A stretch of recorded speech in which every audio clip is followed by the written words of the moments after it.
Hola, sean bienvenidos a nuestro podcast Entre Líneas. Hoy estamos en un capítulo más. Hoy hablaremos del libro Las estrellas son negras del autor Arnoldo Palacios.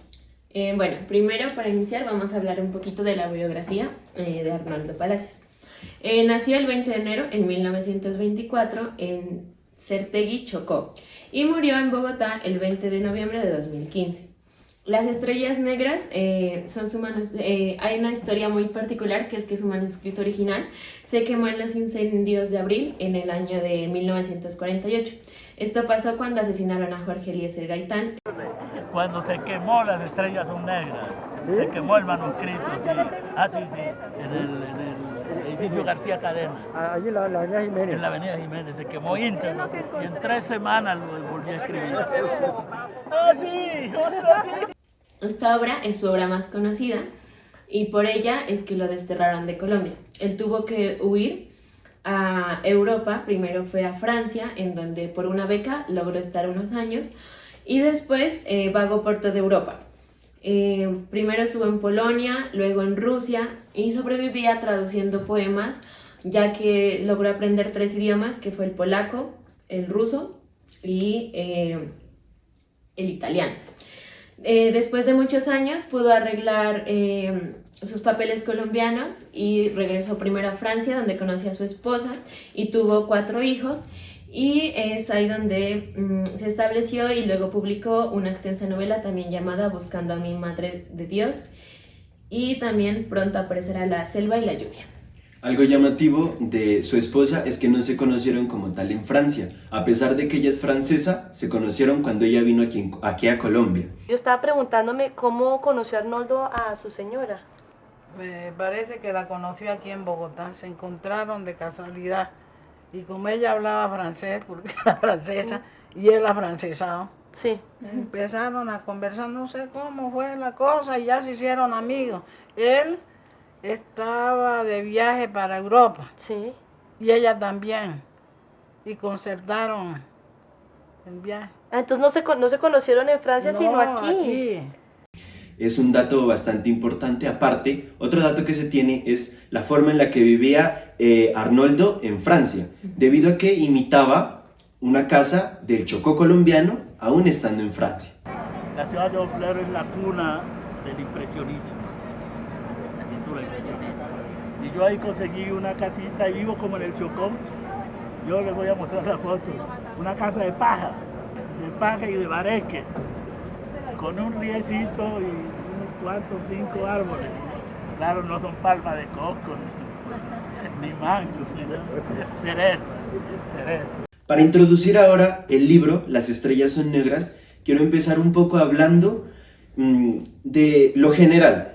El libro nos habla de hambre, pobreza, muerte, temas bastante fuertes de los cuales Arnoldo es especialista en hablar, porque aparte de que él los vivió en situ, pues tiene una manera de referirse hacia ellos muy genial y muy espectacular, aparte de que nos cuenta a manera de crónica lo que sucede.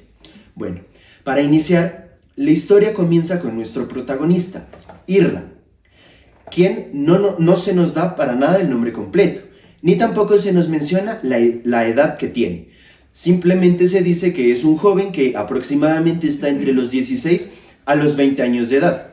También es peculiar decirle Irra, porque es una manera en la que se lo conoce y coloquialmente se le dice a él, porque en sí la madre cuando habla se le dirige a él, le dice Israel, así que podemos darnos cuenta que el nombre es Israel, pero aún así el autor lo menciona como Irra.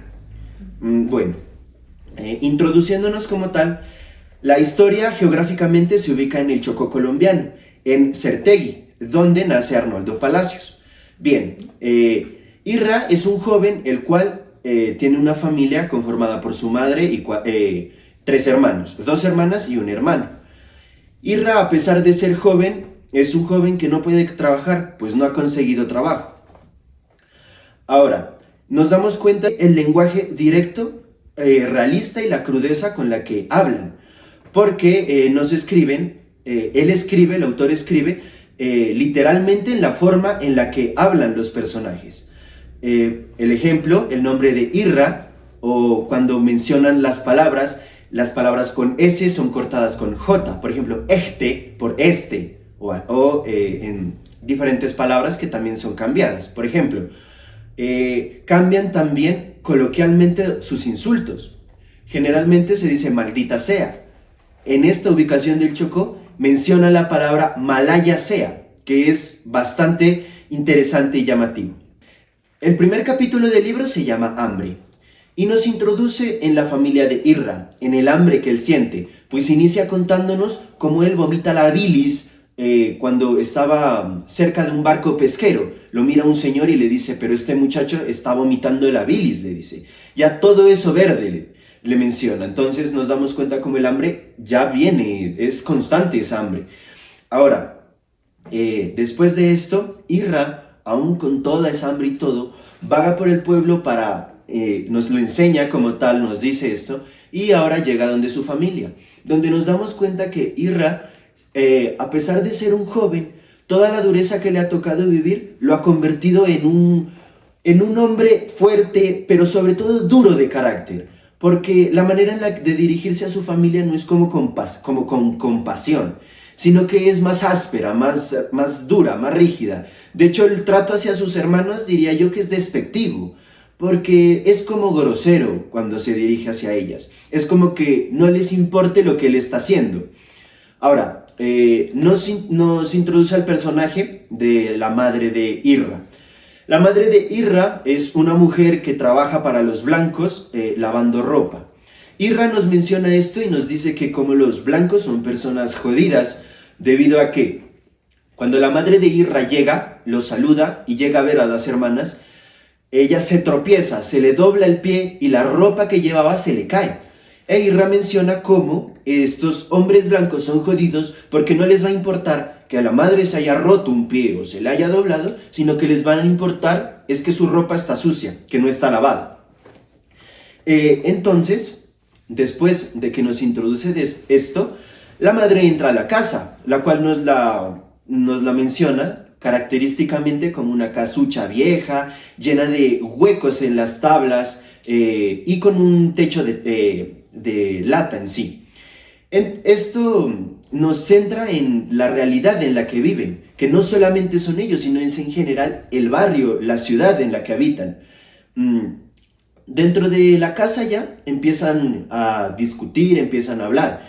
Y la madre de Irra le pide el favor de que vaya a donde el turco a pedirle fiado algo de comer, debido a que Irra nos menciona ese deseo que él tiene de comerse una mano de bananos, de comerse un pan siquiera, porque ni siquiera hay eso en la casa, no hay nada. Irra se siente avergonzado totalmente y se siente con reproche hacia su humanidad, hacia su existencia misma. Y ahí mismo Irra piensa, se analiza y dice que por qué son pobres, por qué sufren hambre. Y ahí sale un momento muy fundamental que me parece a mí en el libro, debido a que habla en correlación con el título. Y lo quisiera citar y es lo siguiente. La estrella grande que brillaba todas las noches sobre el espejo en que se confundían las aguas de los ríos. Y como cada hombre nacía bajo el signo de una estrella, Irra iba a ser el depositario del destino de los hombres.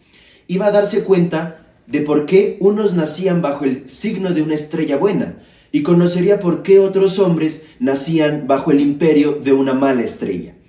Durante la noche brillaban millares de estrellas en el firmamento.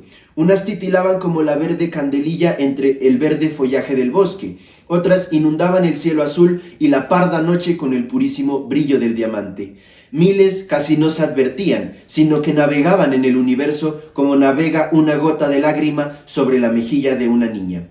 ¡Oh! Influjo implacable de los astros sobre el alma de los mortales.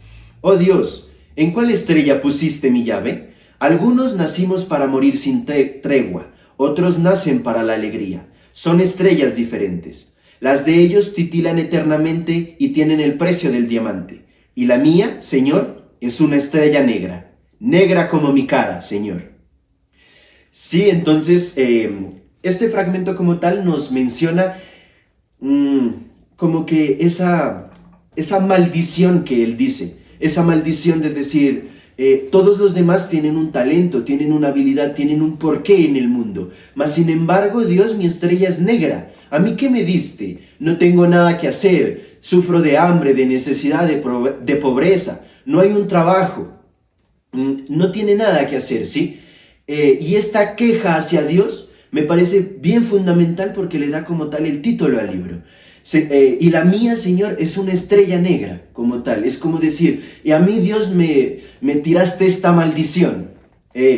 Aquí me gustaría también mencionar algo que nos decía Arnoldo, y es que él en una entrevista nos menciona, el que vive y ha vivido en el Chocó es capaz de vivir en cualquier lado.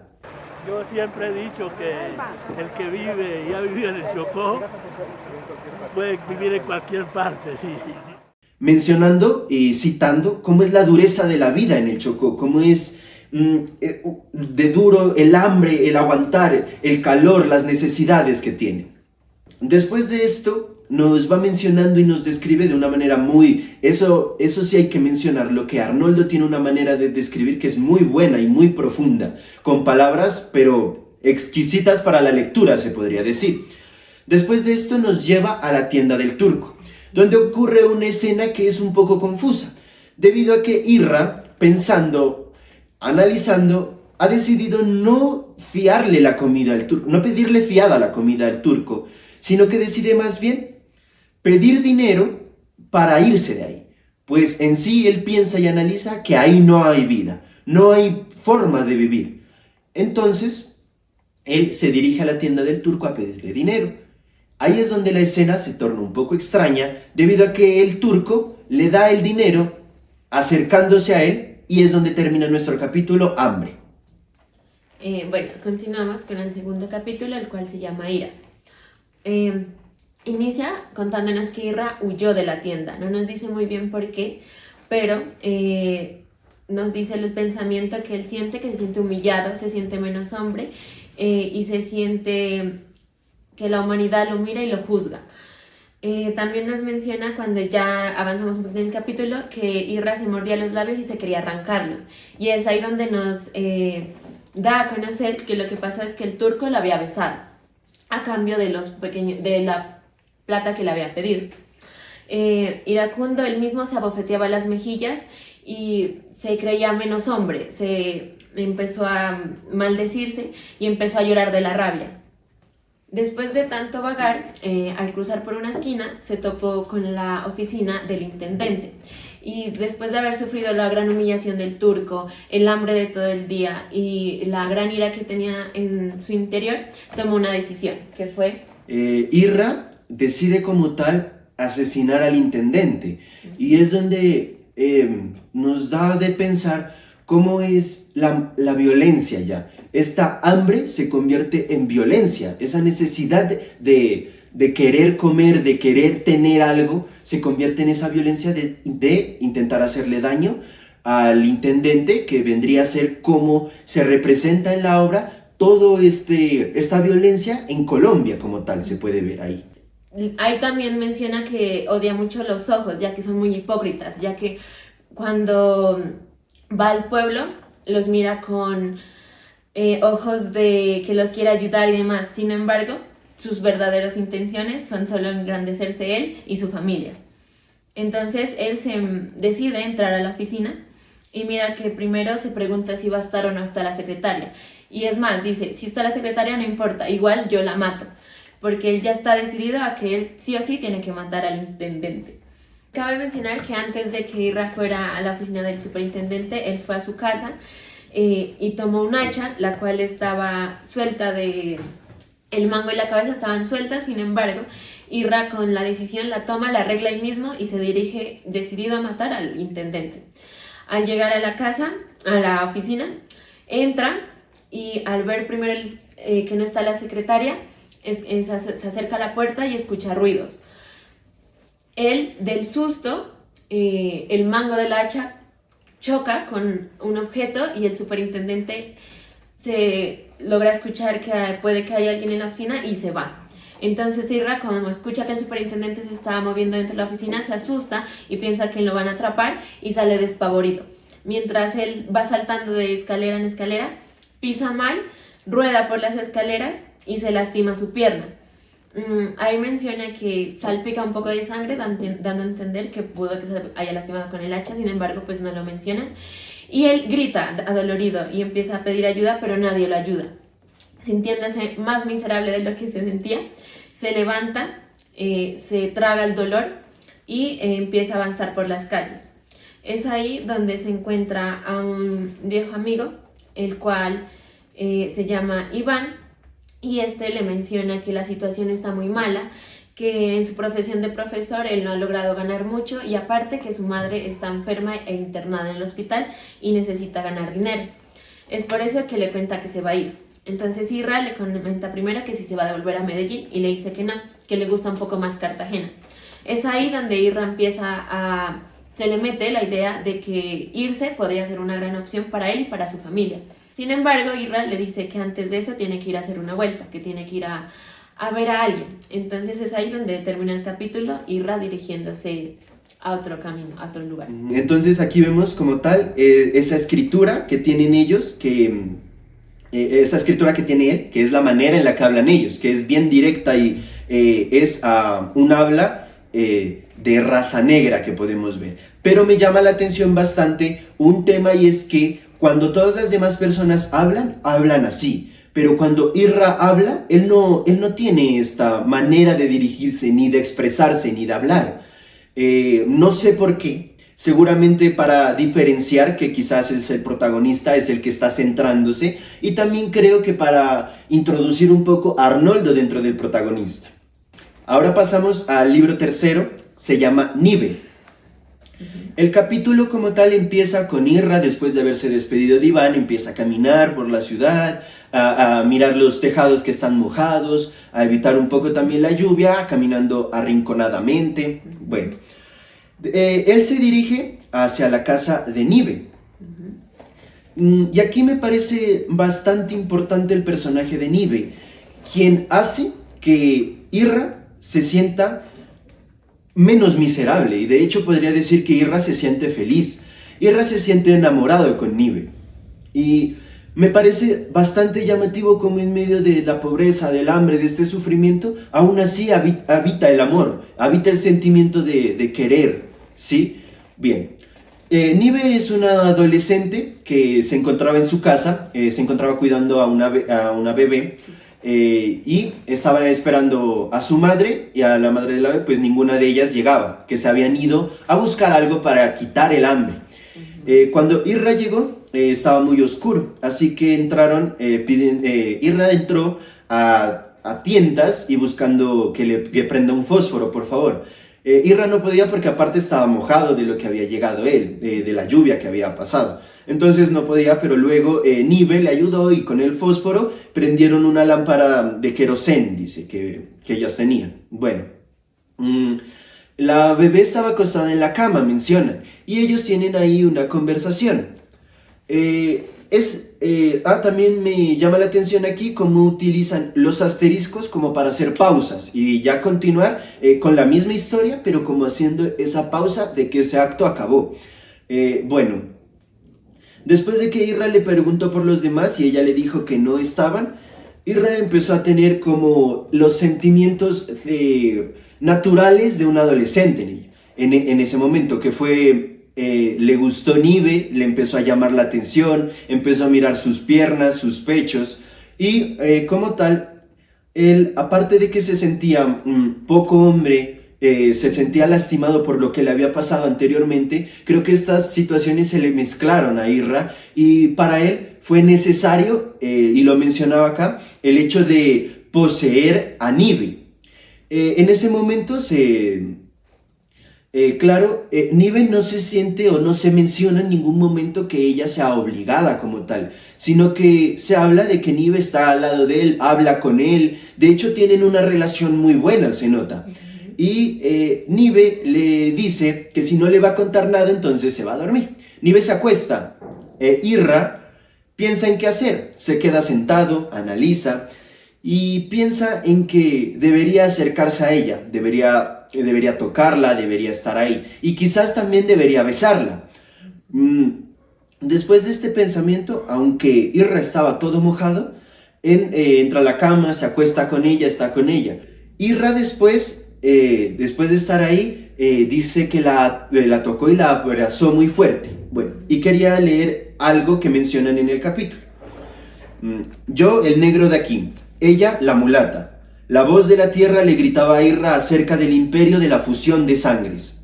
Y, como en película proyectada lentamente, le mostró concretamente las casas de los extranjeros, con mujeres negras como la madre de Irra y como la madre de Nive, y unos hijos mulatos, casa donde se vivía en orden y no le faltaba el pan, donde vibraba la alegría en torno a la mesa. Irra sentía ya el advenimiento del milagro y vio cómo cargaban frutos los campos de todas las orillas. Por eso menciono que Irra sentía la felicidad, porque Irra sentía ese impulso de estar con ella y aparte de olvidar su vida momentánea e imaginarse una vida ilusoria en la que, menciona, no faltaba el pan, donde vibraba la alegría en torno a la mesa. Cuando ellos ya se separaron, se alejaron, Irra se fue enojado y se menciona como Irra vuelve como a la realidad después de haber visto y de haber estado con ella y empieza a odiar a Nive. Él menciona, ya no la quiero, de hecho siento que la odio. Y se sentía muy mal porque creo de verdad que él no pudo estar con ella, no la pudo poseer como él lo mencionaba. Entonces por eso mismo él sale enojado y todo. Sin embargo está la duda, porque antes de que se vaya, Nive le dice algo que a Irra lo enoja más, que le dice, yo creía que podría tener un hijo. Y él le dice, ¿un hijo? ¿Pero cómo se te ocurre? Le dice, sí, porque cuando mi mamá se muera, yo no quedaré sola. De verdad no me ha pasado nada a Irra. Irra simplemente le dice que no joda más, que no lo moleste, y Facundo pues se va. Entonces ahí nos da como una realidad también un poco ingenua de Nive, de que traer a un hijo va a ser la solución a su soledad y a su tristeza, y nos damos cuenta de que pues Nive es muy pequeña, porque en ese capítulo menciona que ella apenas tenía 14 años.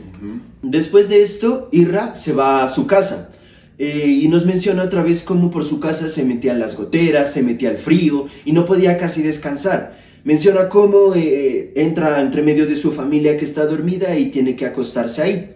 Y pensaba y analizaba que iba a ir la mamá de Nive y que iban a ir a detenerlo como tal, a llevárselo a la cárcel.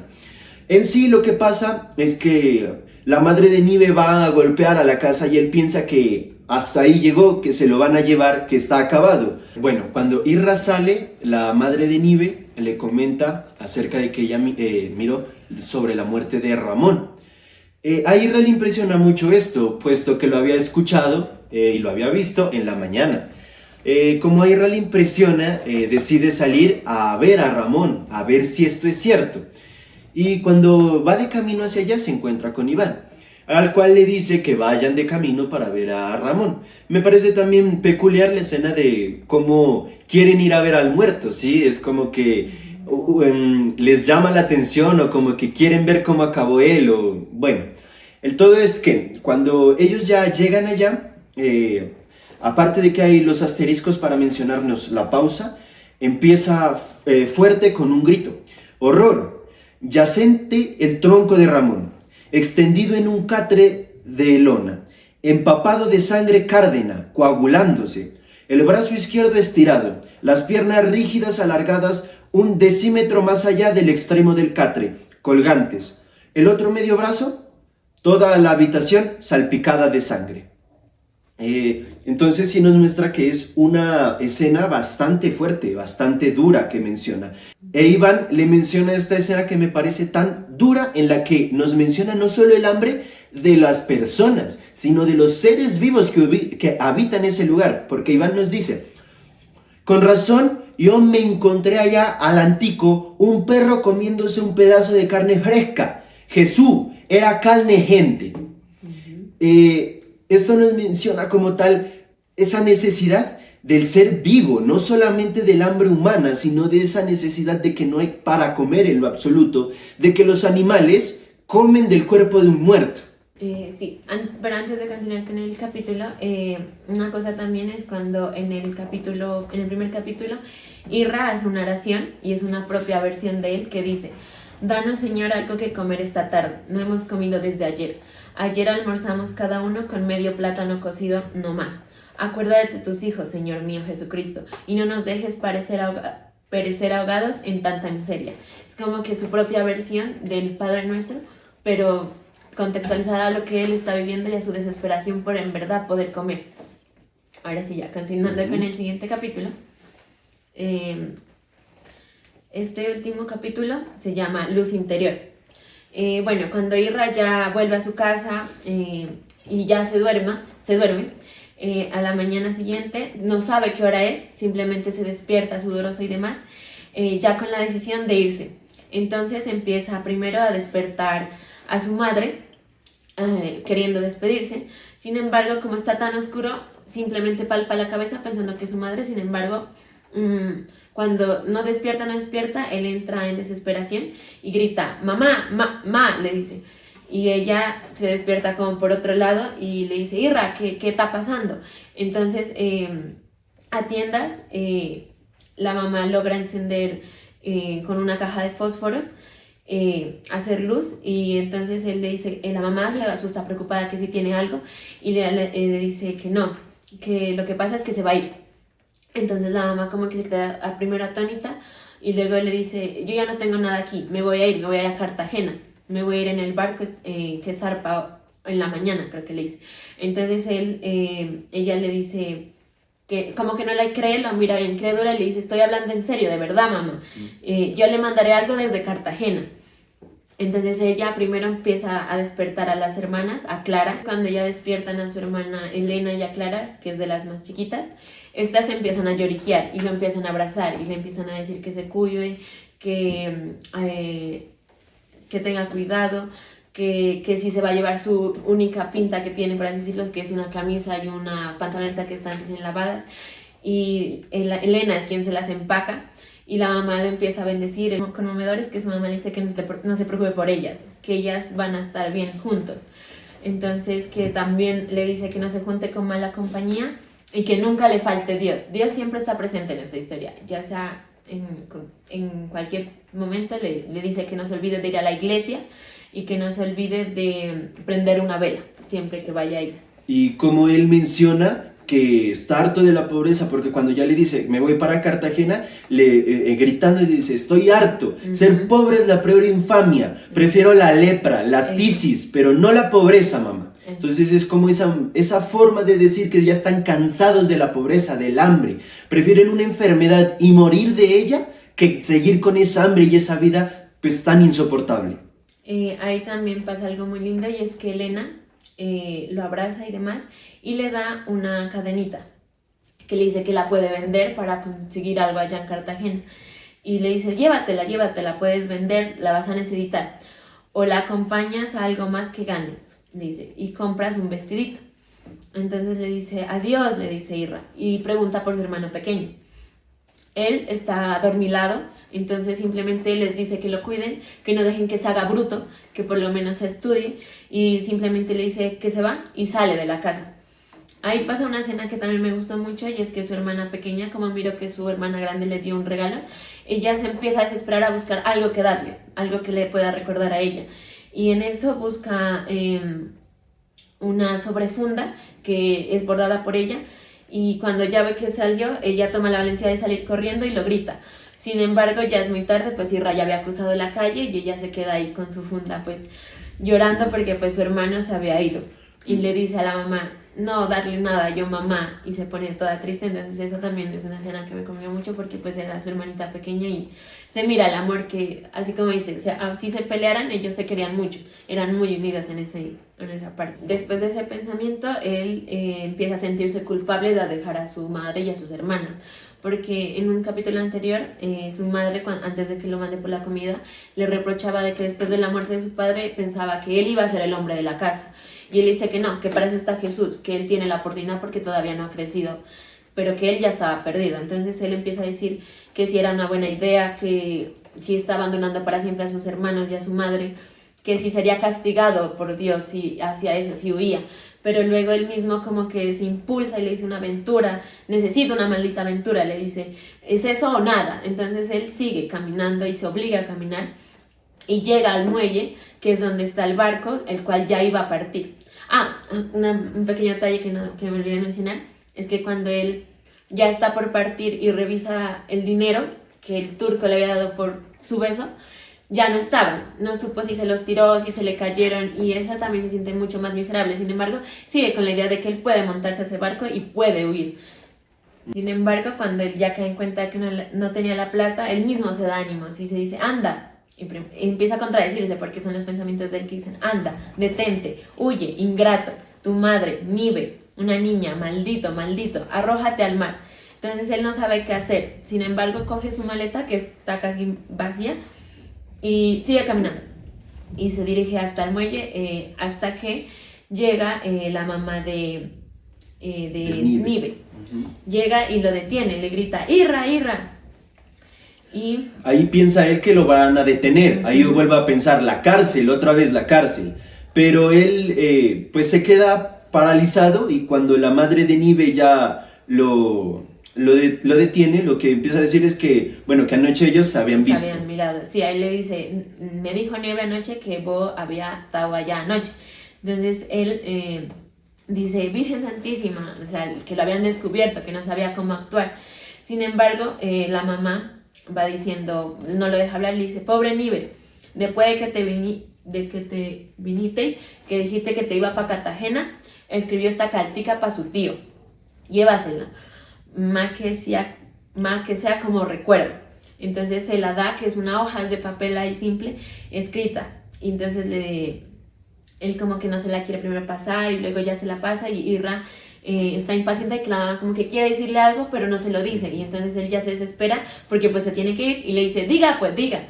Entonces empieza como que pues mira que empieza a jugar con sus dedos y le dice, sí, mi muchachita, no, Dios mío, empieza a llorar. Ahí es donde ya pues menciona fuertemente cómo pues nos va contando que después de que Irra se fue, después de que Irra la dejó en la noche, la madre de Nive llegó y pues prácticamente Nive fue durmiendo, se lo menciona. En sí nos hace pensar que Nive murió en sí como de hambre o de la necesidad, porque había que mencionar que la madre de Nive se había ido a buscar algo de comer, igualmente la madre de la niña, y menciona cómo se fue apagando hasta que ya no dio más, lo que nos puede decir que es que se murió por eso. Que sí, y la mamá simplemente la había encontrado acostada, empapada y con la cartica en la mano junto al pecho. Después de eso, Irra tomó la carta, la guardó, entró como en shock primero, porque pues no podía creer que Nive se había muerto. Y después de eso, vienen los 3 asteriscos, y ya cuenta que en un último momento ya se toma la decisión de ir, voltea y se despide, le dice que se va, adiós, se despide de la mamá.